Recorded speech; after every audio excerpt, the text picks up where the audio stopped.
আজকে আমি বানাবো একটা নতুন সবজি। এটা হচ্ছে কাঁচকলা, কিন্তু এর মধ্যে দানা আছে। এটাকে আমরা ডয়রা কলা বলি, অনেকে চীনা কলাও বলে। এটা সব জায়গায় পাওয়া যায় না এবং সবাই খায়ও না। এটা টাকি থেকে, আমার বাপের বাড়ি টাকি, ওখান থেকে নিয়ে এসেছি। আজকে আমি এটা দিয়ে আলু দিয়ে পোস্ত বানাবো। তার জন্য ডয়রা কলাটাকে আমি হলুদ দিয়ে সিদ্ধ করে নিয়েছি। আমি কড়াই তেল বসিয়ে দিয়েছি। এবার এই আলুগুলোকে আমি ভেজে নেব।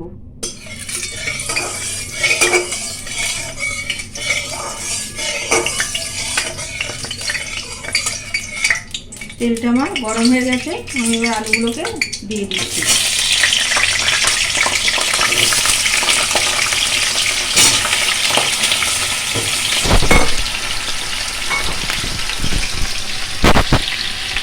কলাগুলোকে আমি দেখাচ্ছি, এই যে দানা সমেত কলা।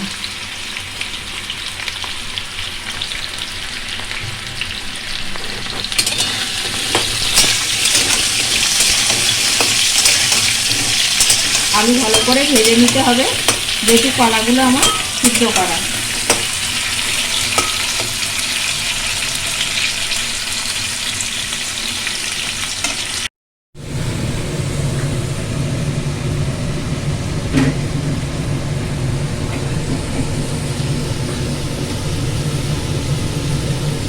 আলুটা আমার ভাজা ভাজা হয়ে গেছে।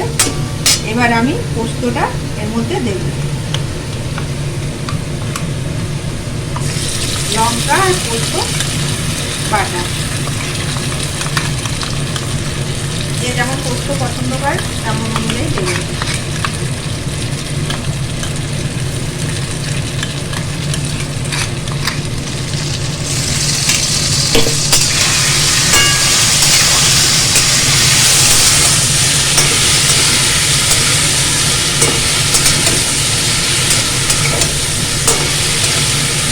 একটু নেড়ে নিই।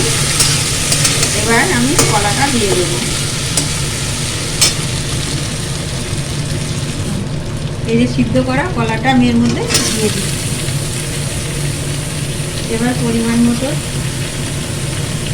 হলুদ গুঁড়ো দেবো, একটু কালার হওয়ার জন্য কাশ্মীরি লঙ্কার গুঁড়ো দিচ্ছি, আর স্বাদ মতো লবণ দিচ্ছি।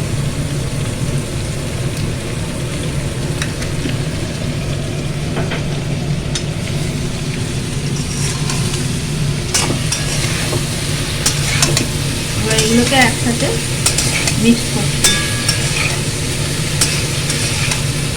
মশলার সাথে, পোস্তর সাথে, আর কলা আলু।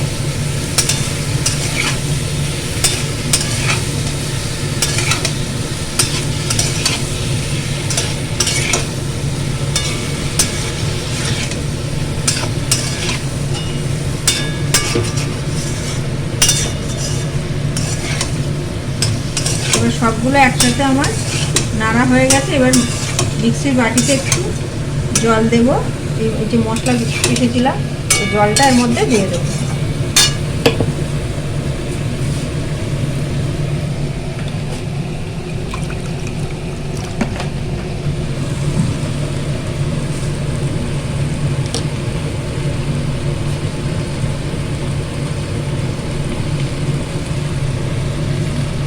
জলটা আমি দিয়ে দিচ্ছি।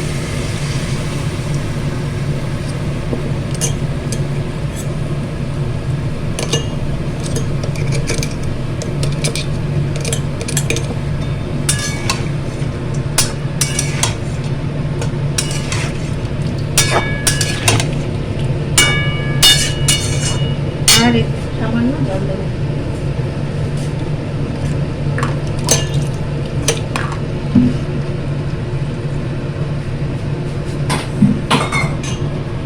এবার একটু ফুটে উঠলে আমি নামিয়ে দেবো। কেউ চিনি খেলে চিনি দেবেন, নাহলে এমনি নামিয়ে দেবেন। একটু এগুলো মাখা মাখা হবে।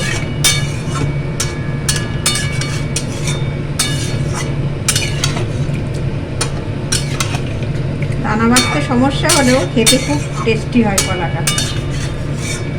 এবার আমি ঢাকা দিয়ে দিচ্ছি।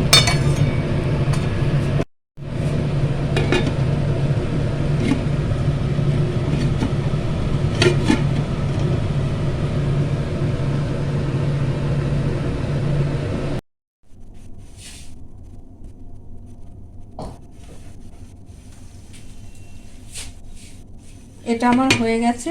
এবার আমি ঢাকনাটা খুলে নিচ্ছি। এবার আমি একটা পাত্রে তুলে নিচ্ছি।